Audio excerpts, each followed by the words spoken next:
When I first met our guest a few years ago, he had just left his position at Nampak Glass to take over the newly formed Bruni Erben. Urban Packaging has now been rebranded to Berlin Packaging South Africa, and it's now part of the world's largest hybrid packaging supplier. When I had my own drinks brands 10 to 15 years ago, it was very hard to make the standard Consol bottles stand out on the shelves. The craft gin revolution has changed all this. And to tell us more about what's on offer, I've invited Andre Barnard to the show. So, Andre, when we first met in 2018, you just joined the business from Nampak Glass, where you had a background in sales. Who were your kind of customers that you would have called on then? At that stage, it would have been customers like KWV, DGB, Distel.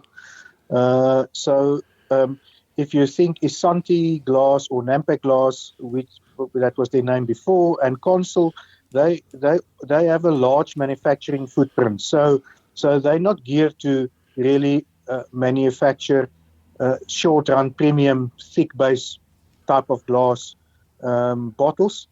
Okay. So at Nampac, it was more the bigger run business and bigger brands. And that business was then sold. And do you think do they service? Do they still service those customers, or has that gone to people like Consol? Or Consol has picked up the most of the wine segment. Okay.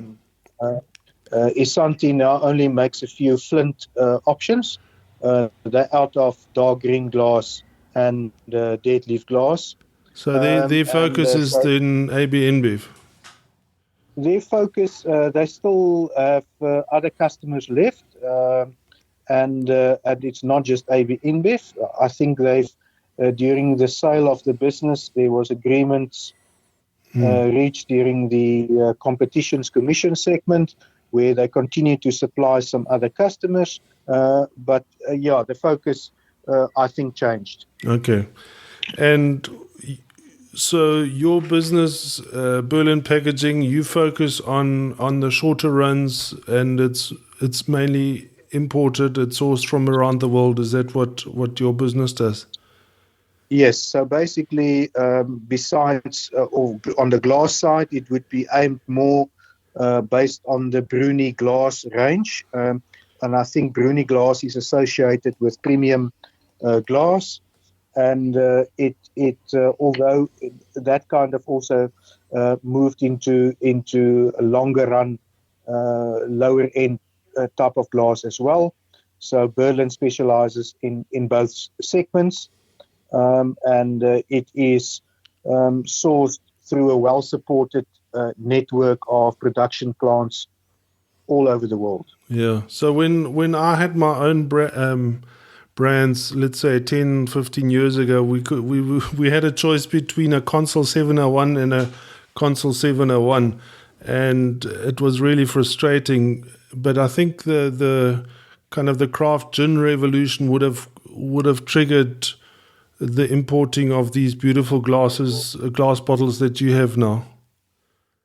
Absolutely. I think of course there is a few other players doing it as well, but with us joining the group and Bruni's speciality field, it was a great opportunity for the group to expand the offering into South Africa. And I think for the customers, it expanded the choice of what is available. And Berlin is not a small company. I think there's some good muscle around it. It's currently, if I've got my numbers correct, a $2.6 billion group. And I think it's got the capability of making a good, solid offering to the South African beverage industry. So the challenge is always, obviously, if you're importing, is that people run out of stock. And I assume that with your muscle, that you can keep quite a nice range in stock in Cape Town. Absolutely. We've got a few bottles that we keep as a base range. But like anything in glass, you need to, I think, also be willing to invest in your business and commit to your business. And the forecast and forward planning on glass is always a very important factor, which people don't normally take into consideration. So yeah, I think it's important to plan in these days, especially when capacity is tight. Plan for your own safety stock. Make sure you've got a good forecast in with your supplier, and things should be fine. Yeah, I think with the smaller brands, it's quite difficult, especially with all the lockdowns. But I mean, once you established, you obviously have to you have to hold hands and plan the business. And typically, I guess your business in Europe would supply those fancy Belgian and German beers and those modern craft beers with those fancy beer bottles. I don't think there's much of a demand for it in South Africa, but they certainly do look very smart on your website. Have you had any demand for those bottles? There's been a few small inquiries on the beer side, especially for the 2 liter type of bottles. Yeah. And a few inquiries for those, and a few pallets coming in for those, and then a few pallets coming in for like a 330ml more premium beer. But those type of premium segment is has declined over the past years as I think craft beer breweries also find it more and more difficult to be competitive. Yeah. I think the craft spirits industry is much more open to a premium look and feel, which does cost more than your standard 701 bottle. But I think it's a different market selling at a different price level. Yeah, and they really differentiate themselves by the packaging. So the packaging is really important. From as far as our listeners are concerned, it would be the craft spirit makers that would probably be most interested in what you have to offer. The wine people, you market to them directly, or how does your company operate? Have you got salespeople? Yeah, we've got a team of 5 salespeople, of which 2 operate in glass. We've got one chap with the name Etienne. He operates with wine and olive oil. And then Alistair operates with the food and spirit segments. And then we've got 3 people running with closures, capsules, and foils. So covering each of the industries as well. Of course, the offering is not just limited to glass, but we can also supply the aluminium closure, the capsule, the anti-tamper sleeves, the bar stoppers, and all the related products that is associated with a glass bottle. Yeah, there's so much that goes into packaging that as a layperson, I probably don't understand half the things that you're talking about. I think our listeners would understand what is needed with glass, in packaging in the end.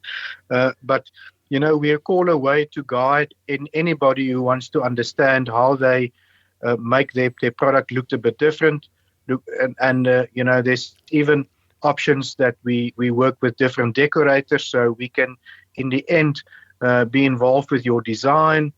We can make sure that manage the whole process with the decorator, and in the end we deliver a decorated product to you. So we've got an in-house design center in all our main centra. Our closest one would be Italy, and there we are, we can design a total look and feel, a new glass bottle, how your label would look, how your total pack would look. We can really be involved in the whole process from design right to delivering the final concept to you. Andre, that is way more than I expected. But I guess that's what it's all about. It's about making it stand out on the shelf, and which in the past has really been difficult But it sounds like you've got the perfect solution for the gin makers and the craft spirit makers. I think you're correct. There's definitely a solution for any, and there's different ways of making the pack look unique and different. Even if you might be using the same bottle as somebody else, unless you want to design your own bottle, and normally those can run at MOQs of about 15,000 bottles, and then you have your own bottle. Okay, that doesn't sound too bad. No. Andre, where can people find out more about you? What is you've got a website?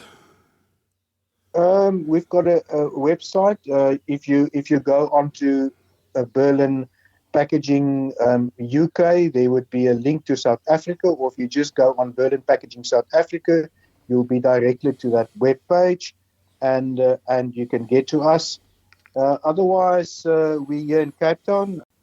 There you have it. Andre, thanks so much for your very informative chat. I know when I was there last time it was interesting, but it sounds like you've added quite a lot to the range, and that's certainly exciting for our craft brand owners. Thank you very much. 100%. I feel privileged to grow our company with the industry, and I would invite anybody to, even if it's just a discussion about the options, to make contact and see what is available and what we can do. We've got a slogan that says anything is possible, and normally if you work at it, anything is indeed possible. That was Andre Barnard from Berlin Packaging in Cape Town. My name is Holger Meyer, and this is DrinksWorld.